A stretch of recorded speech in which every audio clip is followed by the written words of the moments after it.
Russian President Vladimir Putin chose the invasion. The G7 countries released a joint statement regarding the summit where they discussed the Russia-Ukraine war online on the anniversary of the celebrations of the end of World War II. The statement said, Russian President Vladimir Putin chose to invade Ukraine 77 years after World War II, ignoring Ukraine's sovereignty. Expressing that Ukrainian President Volodymyr Zelenskyy's participation in the summit was welcomed and his struggle to defend his country's territory was appreciated, it was emphasized that Ukraine was determined to remove the Russian forces from its territory and thanked the G7 members for their support. Mentioning that the G7 countries are willing to make new commitments to Ukraine, the statement said that military and defense assistance and cybersecurity support to the Ukrainian Armed Forces will continue, as well as support to strengthen energy security. Calling on all partners to join them in supporting the Ukrainian people and Ukrainian refugees, the statement said that Russia's attack was harshly condemned, pointing out that it caused massive loss of life, human rights violations, and caused a humanitarian catastrophe in Europe.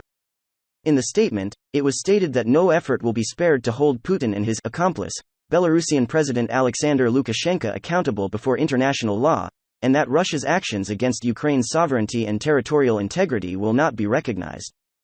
Pointing out that the sanctions against Russia weakened the economic and financial power of the country and that these sanctions will continue, it was noted that Russian oil imports will be stopped gradually or completely banned.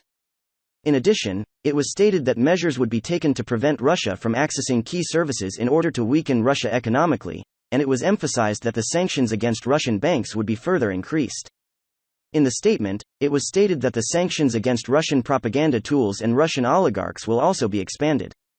In the statement, it was stated that Russia's war against Ukraine seriously disrupted the functioning of supply chains, especially energy and food, on a global scale, and unprepared countries would be greatly affected by this, and intense efforts would be made to compensate for this. In the statement, the G7 countries called on the United Nations and Russia to end their activities and blockade aimed at preventing Ukraine's food production and exports.